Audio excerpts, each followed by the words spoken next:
Breaking చూస్తున్న helicopter ప్రమాదంలో Iran అధ్యక్షుడు ఇబ్రహీం రైసీ మృతి చెందడంతో ఆ దేశ కేబినెట్ అత్యవసరంగా భేటీ అయింది.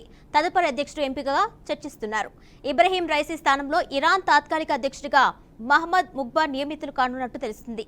ప్రస్తుతం ఆయన ఉపాధ్యక్షుడి హోదాలో ఉన్నారు. ముగ్బార్ నియామకానికి సంబంధించిన ప్రక్రియ మొత్తం పూర్తయినట్లు సమాచారం. దీనికి సంబంధించిన ప్రతిపాదనలపై Iran supreme leader Ayatollah Khomeini ఆమోదం తెలపాల్సి ఉంది.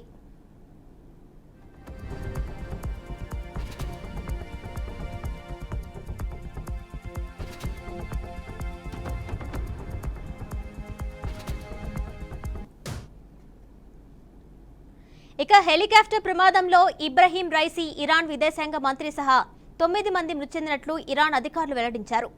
ఇరాన్ అజర్బైజాన్ సరిహద్దుల్లో కొత్తగా నిర్మించిన ఓ డ్యాం ప్రారంభోత్సవంలో పాల్గొని తిరిగి వచ్చే సమయంలో ఈ దుర్ఘటన సంభవించింది. అజర్బైజాన్ అధ్యక్షుడు ఇల్హాం అలియేవ్తో కలిసి ఈ కార్యక్రమంలో పాల్గొన్నారు ఇబ్రహీం రైసీ. డ్యాం ప్రారంభోత్సవం ముగిసిన తర్వాత హెలికాప్టర్లో రాజధాని టెహ్రాన్కు తిరుగుముఖం పట్టారు.